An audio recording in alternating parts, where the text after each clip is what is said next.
On this edition of the Colorado Rapids podcast, brought to you by Dick's Sporting Goods, Georgia Mihailovic raises the bar in CCC against LAFC on a frigid night at Dick's Sporting Goods Park.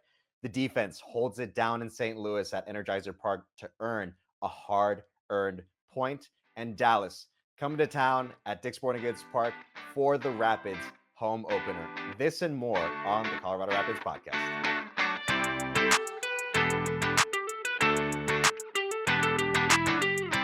Welcome, everyone, to a new edition of the Colorado Rapids podcast, brought to you by Dick's Sporting Goods. I am your host, Mike Ravolo, joined alongside my good friend, Drew Moore. And Drew, man, we got a lot to talk about in this episode as the Rapids officially get their season underway. Not just MLS season, but also CONCACAF Champions Cup. It's been a very busy week to start. But I'm checking in with you, man. Drew, how we doing, dude? I'm doing well, but you already lied to everybody. You're not alongside me right now. You've left me all by myself here in the studio, but it's for good reason because you are on the road with the team in Santa Barbara. How are things going there? They're good, figuratively speaking, alongside you, or spiritually, however you want to put it. Fair enough. Nonetheless, true. But yeah, no, I'm here out here in Santa Barbara right now. We're recording this podcast right now on Monday, so a day before the second leg of the CONCACAF Champions Cup match we have against LAFC. So we flew from St. Louis after the match to Santa Barbara to train here. And today the guys will have training a little bit later in the morning. And then after that, have the press conference for match day -1 just the day before the LAFC match tomorrow in CONCACAF Champions Cup. And then all that's left is the match, man. So just a little bit of final prep today before the team gets going for the CCC match against LAFC, which is a big match, of course. And we're going to touch base on the first leg, with the match that we had against LAFC back at Dick's Sporting Goods Park. And let's start it off there, Drew, in terms of kind of what it's like, first off, just to get your season started, right? All of this prep that you do in the preseason, you're traveling around, you're away from your family, you're around your teammates and the coaching staff, doing everything you possibly can do to be ready for the upcoming season. As a player, in your experience, Drew, what does it take and what is it like to finally kind of get that first official match under your belt and really start to get going for the season? Well, when it's 6 degrees Fahrenheit at kickoff, you probably wish you were back in preseason playing pointless. Well, they're not pointless matches, but no, it's always exciting to get the season going. The off season feels like it's way too long, and even the preseason. Because it's a grind, it's demanding, and there's new faces. In some cases, there's new coaches, but when it's time to play in official matches, even in CONCACAF Champions Cup, which of course isn't the regular season, but you're ready to go, you're ready to kick somebody else, and the Rapids were certainly ready to go, even on a cold night at Dick's Sporting Goods Park on Tuesday night. Cold indeed. If memory serves, that was the second coldest match in Rapids history. If not, I believe Colorado sports in general, one of the coldest matches ever to take place in Colorado. At kickoff, that it was 6 degrees against LAFC last Tuesday, last week in CONCACAF Champions Cup. So just a quick summary for our fans and our viewers and listeners to get a sense of how that match went. And of course, Drew, you and I are going to dive deep into it and talk about it right now. But in terms of how the match went, so like we mentioned, 6 degrees at kickoff, and we could definitely feel it. It probably felt even colder, to be honest with you. And to start in terms of the goal scoring, so Kevin Cabral was able to draw a PK in the 46th minute, and it was just a really good attack on Hoffa, who was just dribbling at half the LAFC team, kind of put them in a panic, put them on their heels a little bit, and forces that foul on Kevin Cabral in the LAFC penalty box. And then from there, Georgi Mihailovic, as you would expect, steps up, scores that PK, gives us the 1-0 lead. And later on in the match, in the 80th minute, Drew, I don't know what more you can say about a guy like Georgi Mihailovic, who scores a worldie of a free kick.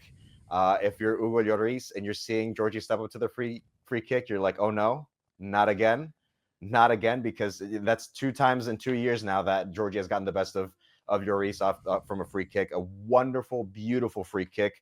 And then, of course, LAFC actually did get one back, a very important goal, I would say, for them to be able to take back home for this second leg of the CONCACAF Champions Cup against us. That'll be at BMO Stadium in LA. So the final score was 2-1 in favor of the Rapids.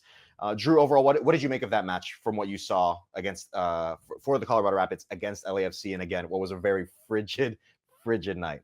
It was a good result. I think the late, set piece goal by LAFC put a damper on it a little bit because that's a big away goal. Obviously, the away goal rules apply here in CCC, but I don't want it to take away from what was a good performance in very difficult conditions. When it's that cold, the body takes a little bit longer to get going. The muscles don't react like they typically do. I think when you're actually on the field and you get warmed up, you don't think about it too much as a player. But it's certainly any stoppages in play, whether it be corner kicks or goal kicks, you want to get the ball back in, and the ball's kind of dead, the field's a little bit dead. It changes things. But I thought the Rapids responded extremely well to those conditions. Georgie literally has ice in his veins on the night, but he always does, and to step up in a big moment with a penalty kick to put that away. I actually thought the build up to the penalty kick was exactly what Chris Armas wants to see. It's deep in the Rapids third. Keegan Rosenberry wins a header, and Hoffa, who isn't typically always known for his beating a bunch of players, just turned into Superman and goes on a long run and slides Kevin Cabral in, who a good first touch, and PKs are not lucky. Like earning a PK is not lucky. This was a PK well earned by the Rapids side that then Georgie puts away, and his free kick was just absolutely top, and something that we're kind of getting used to seeing from Georgie Mihailovic, right? And a good result nonetheless, an away goal from LAFC, which will make leg 2 on Tuesday night. They're going to have to dig deep. They're going to have to suffer at times like they did in the first leg. I think the game will look very different because the conditions will be very different. But you can't take away from a 2-1 home victory against a very good LAFC side. An important score line rather for the Rapids, to be able to have that advantage going into a place like BMO Stadium, where it's just difficult to play for any team, regardless of your level, your stature, your ability, your quality on the pitch that you have. It is basically kind of walking into the lion's den. But the Rapids, because of the result that they got against LAFC, and just again the quality that this team has, that they know that they have, and as Chris has mentioned as well, they are going to have to suffer in moments like you mentioned, Drew. There's going to be moments where they'll have to suffer, but Chris has always mentioned to the group, try to enjoy like suffering as well. You have to be able to kind of enjoy it and be able to ride off the momentum of doing something like that, and take the game to LAFC, which is exactly what Chris wants to do. There will be moments, as you mentioned, Drew, where the team's going to have to sit back, bide their time, be disciplined defensively, but then when the opportunities come up, take those moments, take advantage of those chances to wreak havoc, create problems for LAFC, which we've seen that we know this team can do. We know this team can do it regardless of the venue, regardless of the occasion. It's gonna come down to actually doing it on Tuesday, which obviously is a big task for the Colorado Rapids, but not an impossible one for sure. One thing to note here that I want to mention statistically in terms of yellow cards in particular. So Chidozie Awaziem, our good friend Chido, he picked up a yellow card in the first match, in the first leg against LAFC back at Dick's Sporting Goods Park. So if he were to pick up a yellow in this second match at LAFC and BMO Stadium, that would rule him out. Should the Rapids move on to the next round, that would rule him out for the first leg of that match in the next round for CCC. And I wanted to touch base a little bit more on Georgie, Drew. I feel like I say this over and over and over again. He's stretching back into last year, that it's just,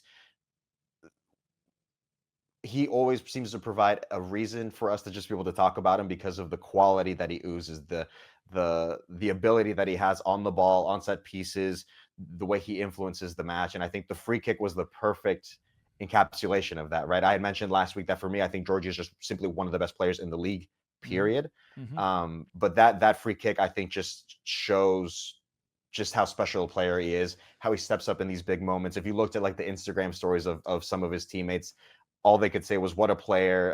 Zach Steffen had mentioned what a player, for Georgie, for his good friend Georgie. Keegan was like basically said, oh, I was just sitting kind of back there soaking in the view as trying to stay warm as Georgie just hits a banger and scores that second goal for us. I mean, I don't know how much more we could really say about Georgie, Drew, but it's something that we have to talk about because of how influential and how talented and how important he is for this group.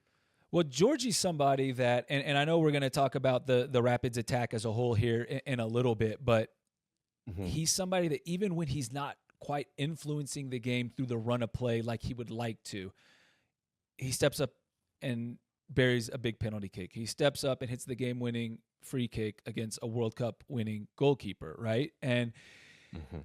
a lot of people wanted to say that he took a little while to get going last season when he first arrived with the Rapids. And I'm going to disagree. I'll agree in terms of production, in terms of goals and assists. It might have taken him a month and a half to really get going. But his play didn't take a while to get going. You can see glimpses of what he's capable of, his movement off the ball, his ability to pick up the ball in the half spaces, in between defenders, and then dictate the play and kind of pull the strings from there. I like to say his passing ability is incredible, and Georgie has not hit his stride yet in the first 180 minutes. Right, he certainly is a form guy. He's a rhythm guy, and we just took a 3.5-month break from our last meaningful games, right? And again, I know we're going to talk about the Rapids attack as a whole here, but Georgie is somebody who can still influence the game even when he's not quite firing on all cylinders, which he's not quite yet, which is a scary thing for the rest of the league, obviously.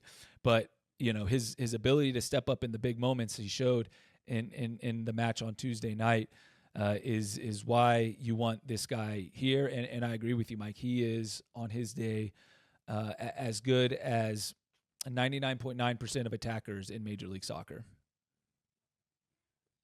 100%. 100%. I couldn't agree more. And of course, like I said, couldn't go without talking about Georgie, of course, because of his performance against LAFC in that first leg of CCC, but also the fans, Drew. I Oh, mean, incredible. What were they for thinking? for But anyone who amazing. was out there, it was, yeah, like we can't go, we cannot pass over that because of just how cold. I mean, we cannot emphasize how cold it was that night. For folks like for me at least, when I was pitch side, field level filming during that game, I was actually starting to lose a little feeling in my fingers, and and of course I'm there trying to cover the match and archive all this these moments that we captured, Georgie's both his PK goals and whatnot, right? But the fans are out there willingly, you know, enduring the cold to be able to watch their team earn a result, a really big result in a very important match, and to be able to go out of their way and do that and endure the conditions from that night. You have to be able to just commend the fans and acknowledge them for being able to do that somehow. I don't know how they did it, to be honest Big with you, time. Oh, but amazing. that's incredible, man. Just to see the fans who did come out and show their support for the group, for their Burgundy boys, was absolutely incredible. And of course, you could hear them in the both those moments when Georgie scores those goals, especially that free kick. So I would be remiss if we didn't mention the fans who showed up in C38, everyone who showed up that night, because it was incredibly frigid, but that support did not go unnoticed. That is guaranteed. I know Zach Steffen post game in the mix zone had mentioned, like, man, we just we got to be able to acknowledge the fans for that, because that what for them to be able to show up in those conditions was absolutely incredible. And one little note in terms of the cold, I know talking with a few of the guys. So I think Zach had mentioned that he like put some latex gloves on under his goalkeeper gloves to help retain the heat a little bit better, since supposedly that actually does help. But some guys had actually gone out of their way to cut the fingers off the gloves and even kind of like maybe see if they can squeeze them on their feet to try to keep warm. I mean, that just gives you a sense of how cold it was that night. Yeah, For for sure. players, obviously difficult trying to manage the conditions, because you need to perform when you're on the pitch regardless of the conditions. And then, of course, like I mentioned, the fans, in terms of them just showing up in those conditions, those really, really, really, really cold night. Probably the coldest night I've ever had to work for a match day, be it MLS, CONCACAF Champions Cup, whatever the occasion. A wonderful night nonetheless, Drew. I think for everybody, for the fans to be able to watch their team earn such an important win, take that into the next leg of CCC, and for the group to get off to a really, really hot, good start for the 2025 season. And that takes us into what would be the second leg, right? So the second leg will be, as of recording this podcast on Monday, it'll be tomorrow, Tuesday, February 25th at 8 p.m. Pacific time, so 9 p.m.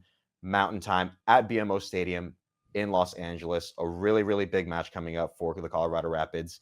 And road goals here, as you mentioned earlier, Drew, that road goals do count in this competition in CONCACAF Champions Cup. Is there anything that you're looking at regarding LAFC in terms of what to expect? Anything that is similar from the previous match?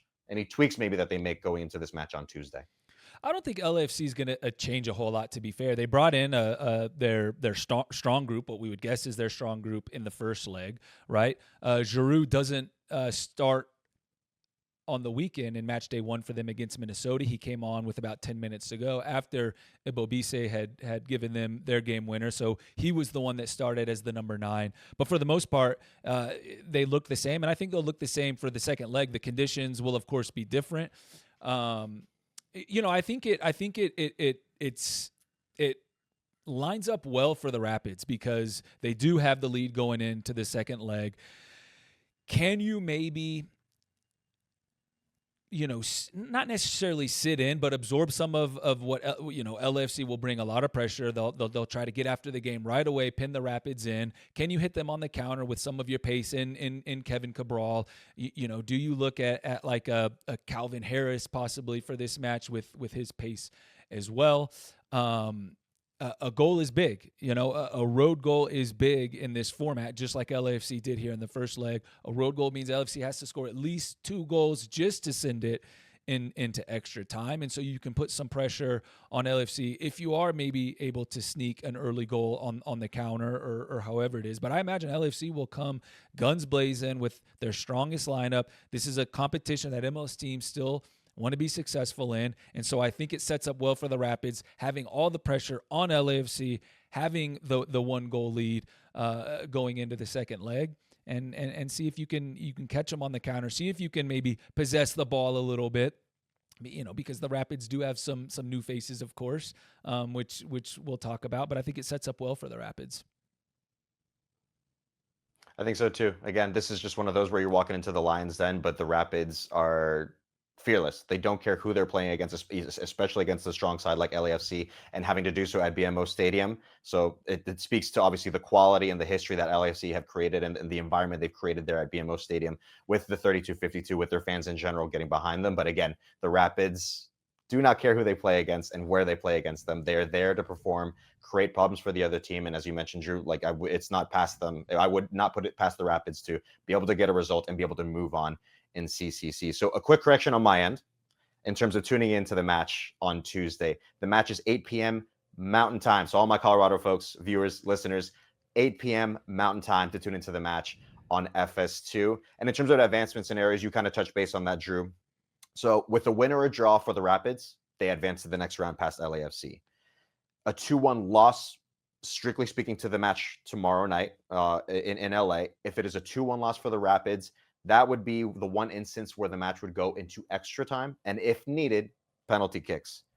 So, and then a 1-0 loss or anything more than 1 goal for the Rapids would mean that they are eliminated from CONCACAF Champions Cup. So a little bit of math and a little whatnot that we had to do there to try to figure that out. And of course, anything past that is just kind of open-ended, and we'll see where it goes from there for the Rapids. But at least a few instances just to kind of, make fans and viewers aware of what it's going to take to be able to move on past LAFC in CONCACAF Champions Cup. And of course, it was a busy week, Drew. We didn't just have CONCACAF Champions Cup on Tuesday at Dick's Sporting Goods Park. The team traveled to St. Louis for their match in St. Louis at Energizer Park on Saturday. It was a 0-0 draw for the Colorado Rapids, a hard-earned point on the road. We know how tough it is to come by any points, quite frankly, on the road in MLS.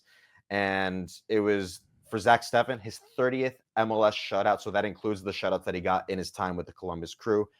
Energizer Park against St. Louis is where he earned his 30th. A brilliant performance by Zach, by the way. Great performance. And difficult to generate shots in this match, just because of how stubborn and well planted this St. Louis defense was with their, in effect, 3-5-2 that they had set up, and some of the big boys that they have, and Henry Kessler and T-Britt, a lot of these guys who are just very defensively stout.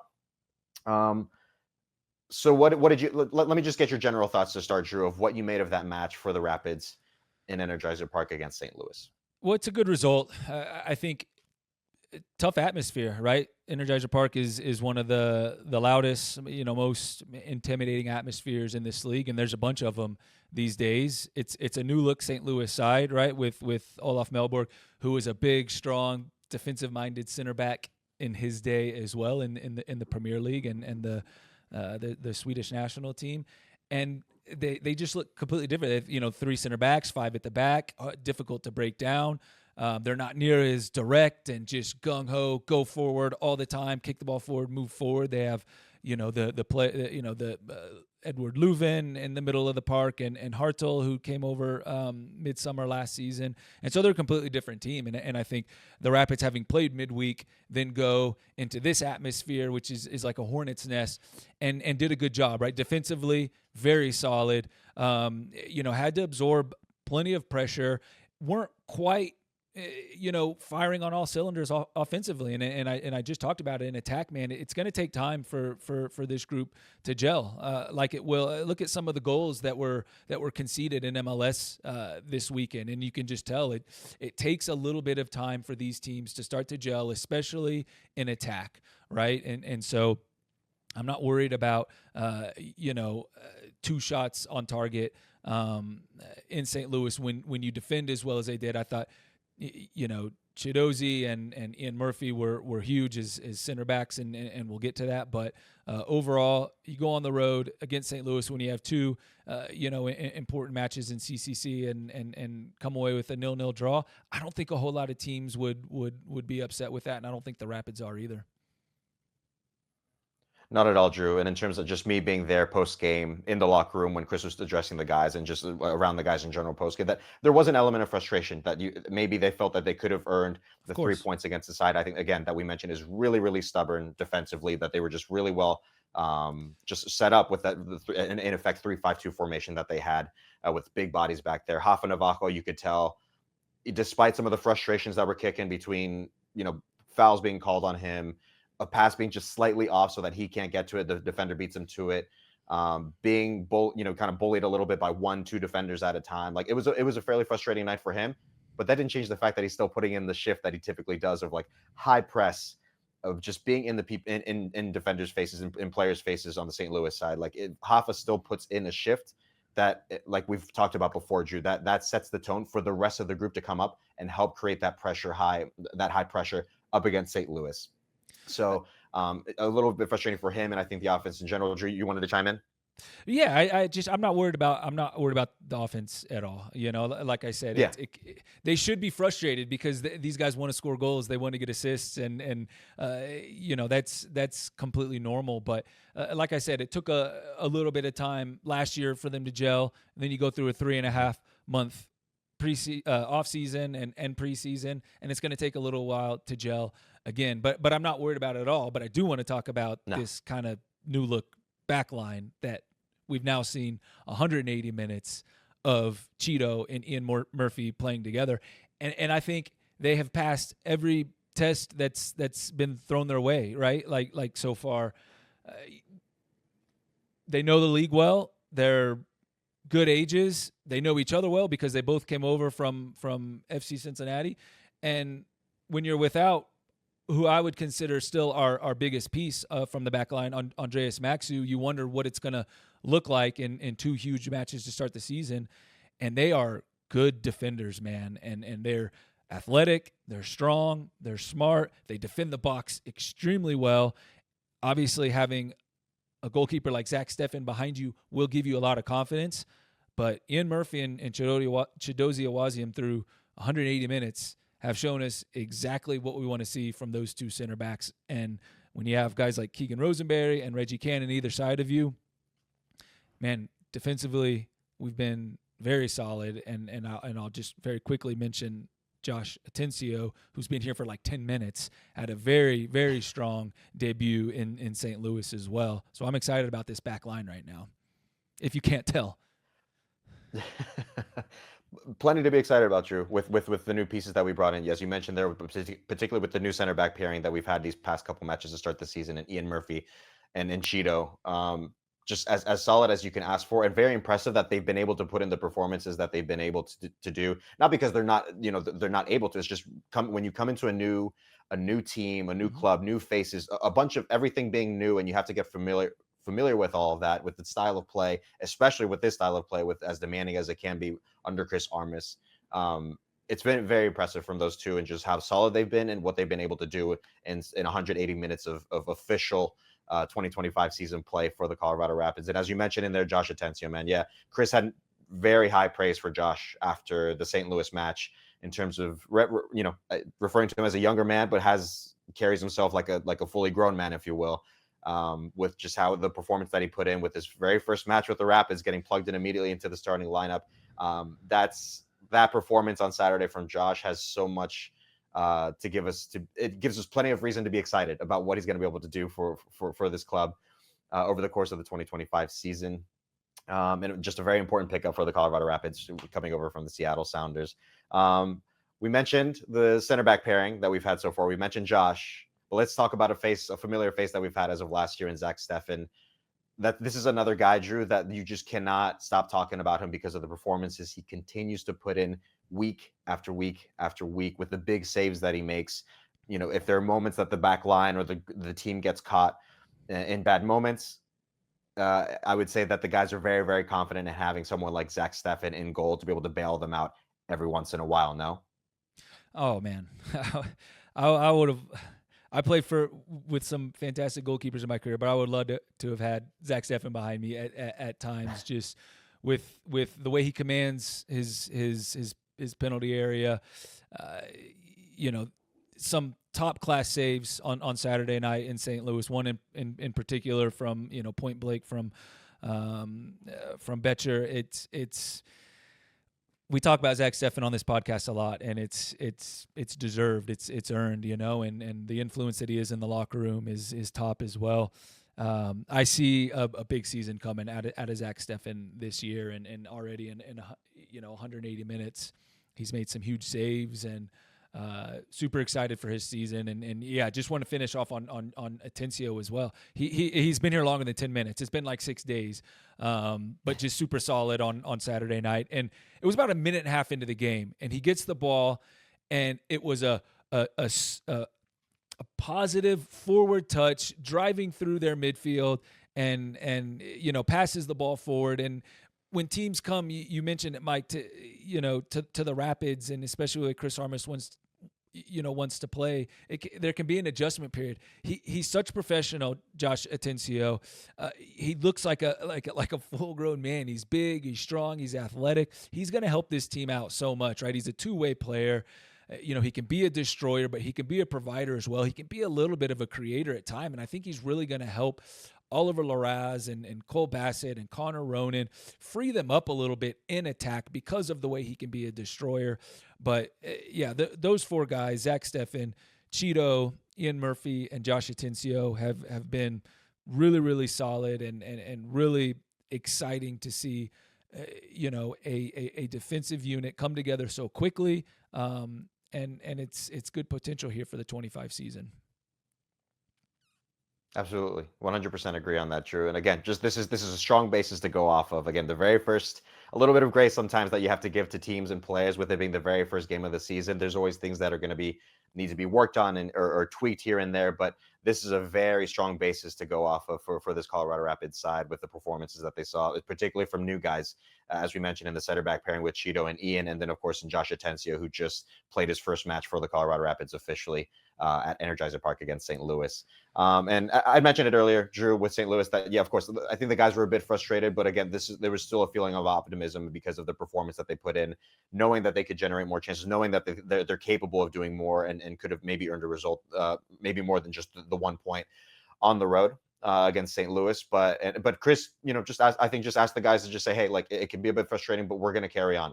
And it's exactly like you mentioned earlier, Drew, in the pod, that it's just going to take time for this group to kind of gel together, between the back line with Ian and Cheeto getting used to everybody else's tendencies, Josh in terms of his role with this group in particular.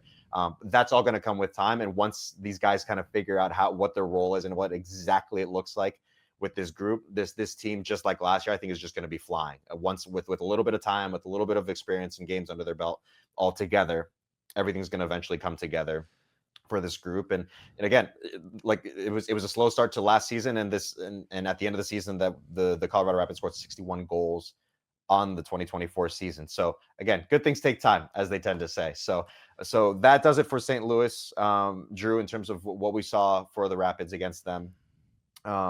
But now, of course, as we mentioned, that we have the upcoming match in CCC and LAFC that'll be coming up tomorrow, Tuesday. And again, an important match for the Colorado Rapids in a very, very difficult place to play. Moving on to some MLS headlines, like a few results that we saw around the league. I want to start off, Drew, with San Jose Earthquakes versus Real Salt Lake. That was a 4-0 win for the San Jose Earthquakes under new head coach Bruce Arena. Drew, this just feels like it's Bruce Arena just doing Bruce Arena things, because this is what he does whenever he joins any MLS club that we've seen in his time, be it New England Revolution. The Galaxy, obviously, is what everybody remembers. And of course, and now we're seeing it already, the Bruce effect, if you will, in San Jose against an RSL side that has typically been strong, but kind of got just walked off the pitch with this performance that the Earthquakes put in. It's pretty incredible. No, nobody has wanted to say anything positive about San Jose, unfortunately, in like years, right? And then Bruce Arena steps in, and it's like everybody's interested in them again, and you start off the season that way, right? First of all, the offseason, they bring in the likes of Joseph Martinez and Chicho Arango, right? These guys that everybody in this league knows, these goal scorers, and there was others. There was Mark Anthony Kay, Dave Romney, like these players that Bruce Arena is possibly going to revive their career. It's just been 90 minutes, right? But it was a pretty good 90 minutes, and of course Bruce after the game says, well, let's calm down a little bit. Like RSL still had plenty of chances, but it's also interesting. All these well-known players, Christian Espinosa, Hernan Lopez, who was another DP that came over last season, none of those guys actually scored. So they win 4-0, and none of those guys actually found their names. At least I don't think. There were so many goals, but it was players that didn't make the headlines in the offseason, So I think there's exciting days ahead for San Jose, and Bruce Arena being there is very interesting. I'm excited for that club. Of course, the Rapids play them here in a couple weeks at their place, so we'll be talking about them a little bit more here soon. But it's nice to have San Jose back on the map in Major League Soccer for now, at least for now. For now, yeah, we'll kind of take the Bruce approach, and we'll just take it bit by bit, week by week. But I think history would tell you again that with every club that Bruce has joined in this league, he's made them one of top contender in the league, even close to just competing for MLS Cup at that point. So that's the sort of effect we're talking about with Bruce Arena when he joins the club. That with San Jose, that was bottom of the entire league table last year. 6 wins all season. It was a very abysmal season, for a very forgettable season for the San Jose Earthquakes. So Bruce already having his imprint on this team, and it doesn't hurt to have the talent that they have on that squad, as you mentioned, Drew, and Chicho Arango and Hernan Lopez, Christian Espinosa. There's a list of guys that they have in that squad now that I think they're going to make a lot of noise in the Western Conference and in the league in general. So San Jose Earthquakes, a team to keep an eye out on. And then let's move on to the Columbus Crew. They earned a 4-2 win over Chicago Fire up against their former coach, Greg Berhalter, his most recent stint obviously being with the U.S. men's national team. And it's Columbus. I think there's a little bit of maybe doubts that are kind of creeping in with the sales of Christian Ramirez to the LA Galaxy, and then of course the big sale of their talisman, their jewel at the club, the face of the club, Cucho Hernandez to Real Betis in La Liga. So we'll see how that kind of situation plays out, but it looks like Columbus will kind of carry on with business as usual, just because of what Wilfred Nancy, what he does with this group, how he manages them, how bought in these players seem to be with his style of play, and just be able to execute, as we clearly saw, earning that 4-2 win. I think there's a reason Wilfred Nancy has been mentioned, has won and been mentioned as coach of the year every year since he's been a head coach. MLS Cup, success in CCC, success in Leagues Cup, right? Like, I don't think Columbus is they might skip a beat without Cucho, but I still think they'll be the Columbus Crew, and they certainly showed that. Diego Rossi is still very good and can still score goals and is still really fast. The Chicago Fire, you still just scratch your head. Even over the course of 90 minutes, it's like they look brilliant at times, and then they concede some of the goals that they conceded at times. By the way, the 5:30 p.m. Mountain Time window, right, when MLS season pass kicks off, right? It's just because of the geographic locations of the Eastern Conference. It's like a sprint, like 8 kickoffs all happen at the same time, and to be able to keep up with all of them is it's overwhelming. It's like by the time you get to halftime of those games, I'm spent, and I'm like, we got 4.5 more hours of MLS soccer tonight. My boys are watching with me, and they want me to, I'm not a multi TV guy. I have, we just have one TV, and they want me to have the games on where the goals are being scored. And I'm like, I can't pick. It's hard if I miss a goal from one game. They're like, come on, and I'm like, I'm trying. But yeah, it was like defending was optional at times, and certainly in this Columbus Crew Chicago Fire match. But you love to see goals, and those two teams will be interesting in these Eastern Conferences. They always are. Yeah, I'd say Chicago in particular, right? Now, Greg Berhalter as a new head coach, as in the offseason that they brought in. And this is a club where when I think of Chicago Fire, I think of our own very own Chris Armas, who was a part of that group, and helped them be as successful as they were in the time What a that squad they they found were, huh? success. I mean, that's my reference point when I talk about the Chicago Fire, and it's been a very long time since they've been close to any Very long, some of very those long. levels of success, right? Georgie, who experienced a little bit of it when he Mm-hmm. was playing with the likes of Dax McCarty, Nemanja Nikolic, Bastian Schweinsteiger. Mm-hmm. So we have guys within our own squad who know what it's like to see a Chicago Fire that's successful. So we'll see if Greg Berhalter is able to kind of bring those heydays back to the Chicago Fire. But of course, it's a work. That's, as we all know, it's a work in progress when you're a new coach coming in with a completely revamped squad. So we'll see where the Chicago Fire go, and of course Columbus as well. Again, without Cucho, without Christian Ramirez, they have most of their pieces there, but those are two pretty big pieces that they're missing, that they have sold elsewhere to different teams. So finally, in terms of MLS headlines for San Diego, I don't think anybody can say that they expected them to get the win against the LA Galaxy at Dignity Health Sports Park. But that's such a historic, such a huge moment for that club, especially as it takes them into their home opener for next weekend, Drew. That's a huge win for San Diego.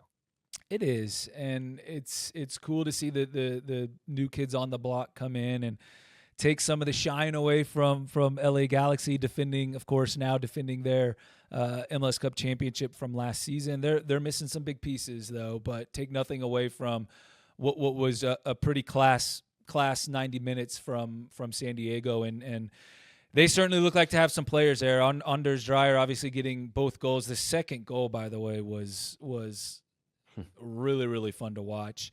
Chucky Lozano will do his thing. He showed glimpses of what he's capable of. They seem like they're going to be an opportunistic side. I know, Veras, their head coach, has said that they don't want to get into tackles and have to use their athleticism. They want to possess the ball a lot. They weren't able to a whole lot on the night, but they showed that they can be athletic. They can go from defending to attacking very quickly. That'll be a fun team to watch. But a big night for that club to take all 3 points in their first match, and another team to keep an eye on here in the Western Conference. For sure, not a bad way to start your history as a club on the pitch, with beating the MLS Cup champs from the previous season at their place. So that's a huge win, as we mentioned, for San Diego to get their history as a club started. So of course, the Rapids, them being in the Western Conference, they're going to see them a couple of times, one at home and one at San Diego. And of course, we'll be giving you guys a little bit more in-depth coverage on San Diego in terms of what to expect with them as we get into those matches. But that'll do for the MLS headlines with the podcast. But now, Drew, let's move on to what is always a big match. What is the home opener at Dick's Sporting Goods Park for the Colorado Rapids? I That's love a going to good be home opener. against. Always, I always look forward to it, even though unfortunately I will not be available for the home opener this upcoming Saturday. But it's always something just to look forward to. And this time around in 2025, it's going to be against FC Dallas. They, despite losing a couple pieces, I would say important pieces in Jesus Ferreira, their crown jewel homegrown player that they had, and in Paul Areola, both of them going to Seattle. You did wonder what they were going to do in the offseason with those movements happening to kind of fill in that void a little bit. And I think to an extent they definitely did in signing some of the wingers, or one winger at least, with Anderson Julio, who they got from Real Salt Lake. And of course, I mean, the 2023 MVP, like Lucho Acosta, that is the centerpiece of the group. There's no doubt about that in terms of the intent that Dallas showed in terms of finding someone that can help orchestrate this attack, control the attack, and again, be the centerpiece, be the brain, if you will, of this group. So this is going to be a Dallas side, Drew, that it'll be difficult to play against. Again, Lucho just came into the group not too long ago from Cincinnati, but when you have pieces like Petar Musa, as I mentioned, Anderson Julio, Bernard Kamungo, there's a lot of offensive firepower that Dallas side does offer that I think maybe people are not entirely aware of. So it's a bit of a test that the Rapids do have in this upcoming home opener at Dick's Sporting Goods Park against FC Dallas. It'll be so interesting. Dallas is always kind of a fascinating team to me. Like, are they a possession team? Are they a direct team? Will they defend well? They don't always defend well. And now there's been a lot of changes, right? New head coach in Eric Quill, who played for Dallas back in the day when they were the Dallas Burn. But he was also with their second team, North Texas Soccer Club, and won a championship with them a few seasons ago. So he knows the club extremely well. He'll know the players really well.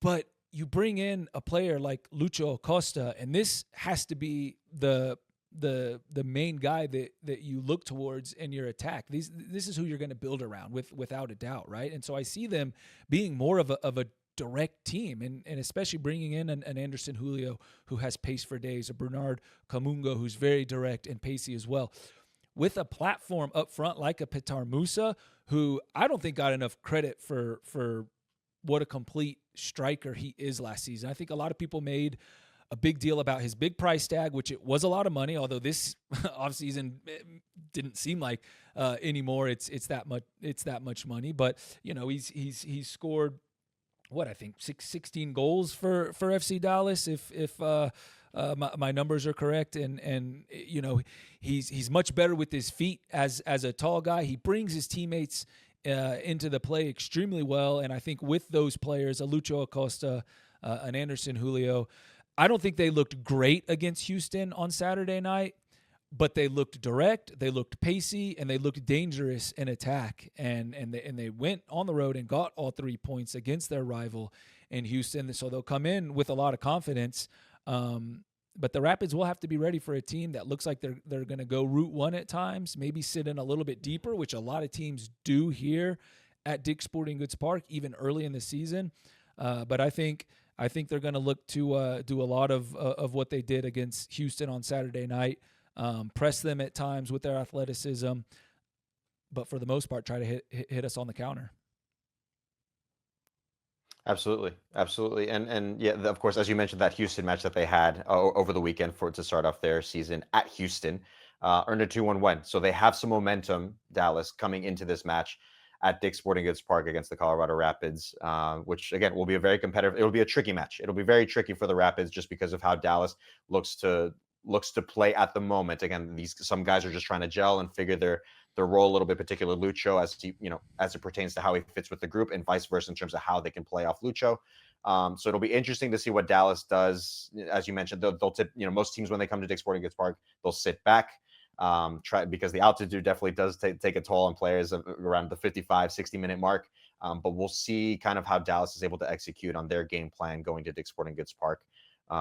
Especially now with pieces like particularly a Lucho, Anderson Julio, these guys that either can provide balls inside or in behind, and then guys who can run into that space or run into the ball and create danger in behind defenses, regardless whether it's the Rapids or any other team.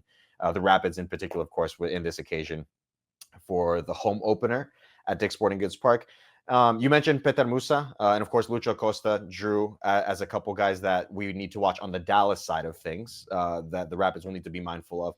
Who are maybe some players that you're looking at on the Rapids side that can have a role in influencing this match, and what the keys overall for the Rapids would be in this upcoming match against FC Dallas?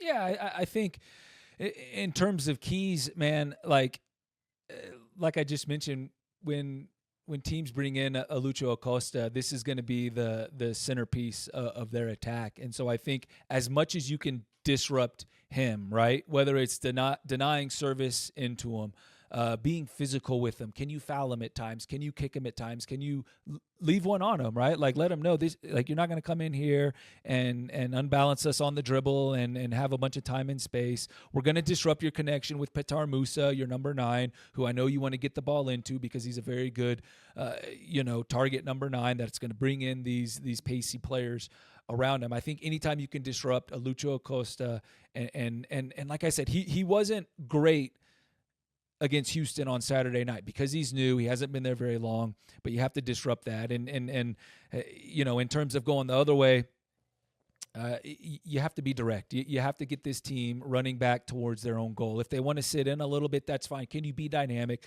Can you move them around with some quick, accurate passing? Can you get Georgi Mihailovic on the ball because this guy can create in the smallest areas, right? Those will be some of my keys. I know Rafa Navajo is your player to watch here for the Rapids, Mike. So tell me why that is. It's I'm gonna run it back as I always typically do as it pertains to Hoffa, just because of his work rate, Drew. Mm-hmm. This is a guy that the work that he does overall on the pitch doesn't reflect entirely on a stat sheet. The amount of times that he presses a back line and causes problems for them is tremendous. Again, he is the one that sets the tone, the pace for the rest of the group to be able to implement that high press in an effective and confident manner. So if Hoffa isn't scoring goals, which we know he can very much do, Mm-hmm. Mm-hmm. He's just causing problems for typically the back line because of how high he's pressing for the opposing team. So again, if he's not scoring goals, if he's not assisting some goals to help look out for his teammates, he is causing a lot of problems with the high press for the opposing team, just making it very difficult for them to retain the ball. And doing so at Dick's Sporting Goods Park just causes even more problems for hopefully Dallas in this upcoming Saturday home opener against them. Just Hoffa, his work rate is just relentless. Again, I'm going to say it over and over again. Find me a harder working number 9 in this league than Rafa Navajo. I just love the That work rate, player and again, doesn't like I said, exist. yeah, I would like to think so. So pair that with hopefully the goals that his goal scoring form that he'll hopefully find very, very soon, and I think he really will. It'll put him in a good spot to just basically do a repeat of 2024 and score more goals than the 15 that he did score last season in 2024. So looking forward to hopefully Hoffa opening his goal scoring account, be it through his own press or if not providing the opportunity for others to do so with all that work, with all that pressing that he does on his end.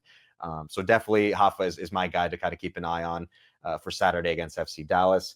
And one thing I wanted to note in terms of a former player of ours from the Colorado Rapids is Lalas Abubakar. He joined FC Dallas in the offseason going into the 2025 season. So he was a fan favorite. He's a wonderful human being, and it was such a big player for us in the time that he was with the Rapids. So it'll be nice to see a familiar face, a very friendly, wonderful face in Lalas. Of course, the fans appreciated him. He was a fan favorite. Anytime you'd hear his name, you'd hear a reaction from the crowd. So it'll be nice to have Lawless back, albeit in different colors. It'll be nice to see him in Dick's Sporting Goods Park. And that's something the coaching staff and the players are excited, just excited to at least see him again, even though for 90 minutes he will be on the other side of it. As opposed to wearing a Rapids jersey. But it'll be nice to see Lawless again, Absolutely. Nonetheless. I miss that guy. Yeah, what wonderful human being, Drew. Wonderful human being. For sure. So, any final thoughts, Drew, before we close it out on this remote, weird version of the podcast that we're trying to film as we're getting ready for CCC? No, I miss you, man. I wish you safe travels back and safe travels this coming weekend. I know you have prior engagements because you mentioned you wouldn't be here for the home opener. But I think we did all right. I think we made it work. I look forward to seeing you back in studio. But of course, it all kicks off here at Dick's Sporting Goods Park for the first home match of the regular season. Certainly looking forward to that. It looks like it's going to be beautiful weather. So come on out to the stadium. Bring your friends. Bring your enemies. Whoever it is. Tell them to all wear burgundy because we're going to set the tone here on. What will be match day 2 in the Major League Soccer season, but match day 1 here for the regular season for the Rapids at Dick's Sporting Goods Park. Absolutely, wear your burgundy or wear a Headwaters kit because I'm feeling the Headwaters kit that we released this year. So if you're feeling that vibe, by all means get that kit. I may have gotten one myself because I could not resist the urge to get it. It is a very nice kit. Well, you deserve very nice one. Kit.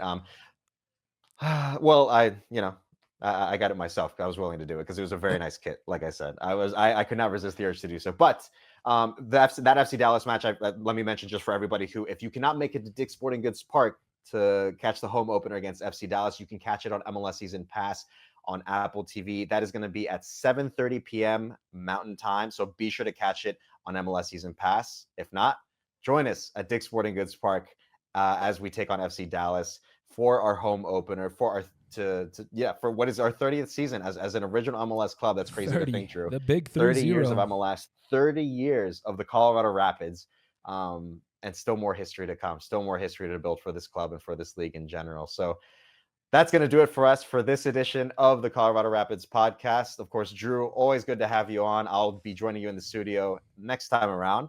I miss you, dude. I'll see you next week. And then, of course, to our fans, viewers, listeners, thank you so much for tuning in. We'll see you guys next week ahead of what will be just the rest of the MLS season. We've got plenty of MLS season to come. So that's it for this edition of the Colorado Rapids podcast, and we'll see you guys in the next one.